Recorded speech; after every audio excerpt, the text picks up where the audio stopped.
Hello，各位小伙伴，大家好呀！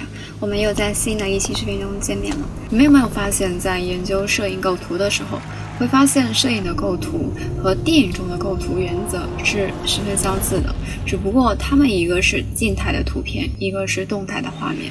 如果你已经悟到这一个点上了，那你可就找对了，因为摄影不就是电影的基础吗？没有摄影，哪里来的电影？因此呢，这一期视频的内容不仅对那些想拍视频的小伙伴有帮助，对那些喜欢摄影的小伙伴同样适用。那么问题来了，构图是什么？构图你可以简单的理解为布局，也就是创作者对画面中拍摄对象的一些安排。构图中常见的元素主要是有5种，分别是主体、陪体、背景、前景、空白。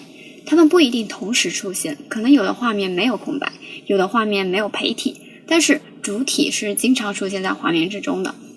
我们先来聊聊主体。主体是什么？主体是画面中主要的表现对象，它是整个画面内容的一个中心，其他的元素比如说陪体、前景、背景都得呼应它。形象点来比喻呢，你可以把主体想象成大佬，后面的陪体、背景、前景等等都是他的小弟。对于主体这个大佬呢，他们可以说是鞠躬尽瘁，死而后已。一般来说呢，常见的突出主体的方式是有3种。第一种呢是把主体放在视觉中心。那我们视觉中心是在哪儿呢？一个是画面的正中心。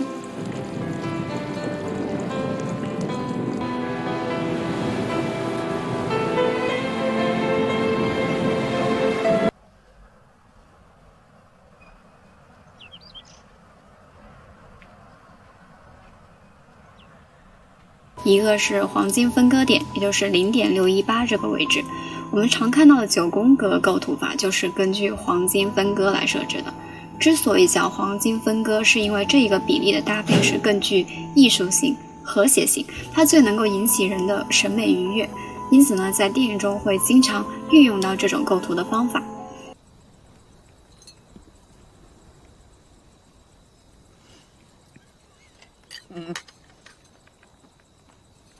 第二种呢是线条引导。线条呢，它具有很强的指向性，它可以将主体给凸显出来。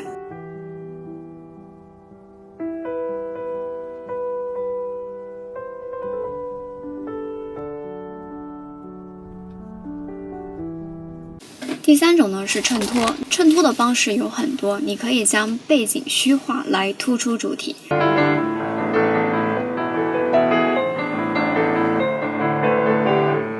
也可以通过物体运动的方向来衬托主体。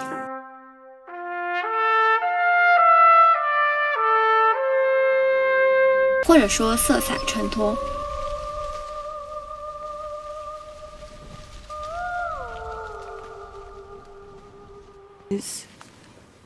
明暗衬托。Beautiful little town in the midst of magnificent mountains.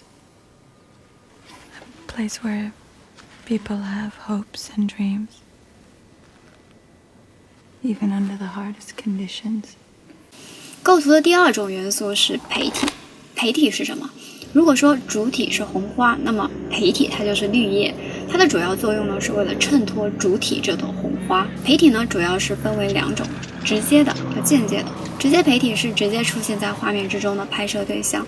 间接陪体它不在画面之中，但是根据观众的想象可以知道陪体的存在，比如说我们常见的画外音。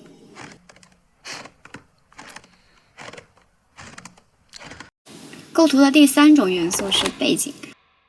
背景是位于主体之后，它既可以是景物，也可以是人物。它存在的主要目的呢是为了服务于主体。Душе осточертела сплошная оболочка с ушами и глазами, величиной в пятак, и кожей шрам на шраме, надетый на костяк. 构图的第4种元素呢是前景。前景往往是位于主体之前，比如说景物和画框，它可以增加影片的一个纵深感和层次感，使观众感受到眼前的画面是立体的，而不是平面的。我们在很多的影片中都能够看到这种构图。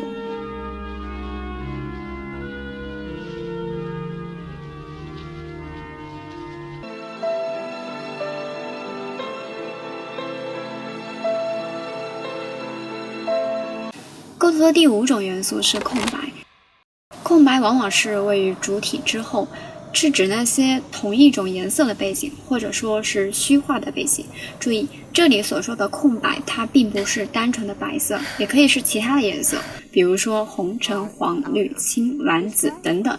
影片中的空白的运用呢，可以使影片产生一种言有尽而意无穷的感觉，它非常具有意境美。Don't waste any time.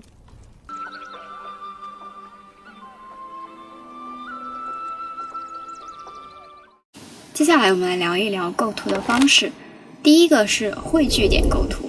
一般来说，根据汇聚方向的不同，可以分为向心式和放射式。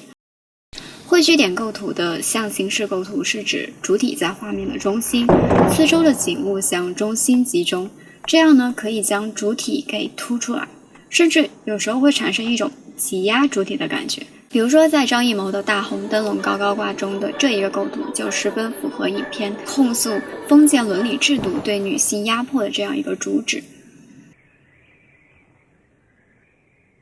放射式构图呢，它是以主体为核心，周围的景物是向四周进行扩散的，这种构图会让整个画面显得更加的开阔。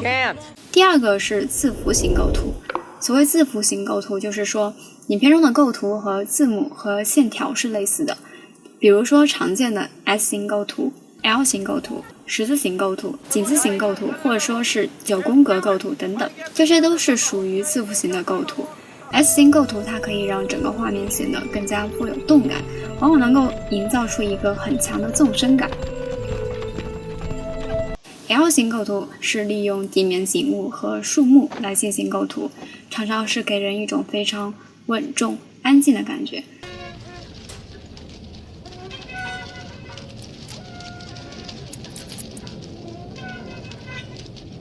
在十字形构图中，画面被均匀地分成了4份，主体位于中心交叉点上。这种画面会让人感觉十分的安全、庄重、神秘。9宫格构图是电影中经常看到的构图方式，4个交叉点的位置和黄金分割点的位置是接近的，在视觉上往往能够达到很好的处理效果。除了以上提到的构图方式，还有很多其他的字符型，比如说 T 型构图、C 型构图、V 型构图等等。感兴趣的小伙伴以后看电影的时候呢，可以仔细的观察，相信你会有很大的收获的。第3个构图方法呢是对称构图。这种构图常常会给画面带来一种庄重、肃穆、稳定的视觉效果。比如说我们前面所看到的大红灯笼高高挂中的画面，也可以说是对称构图。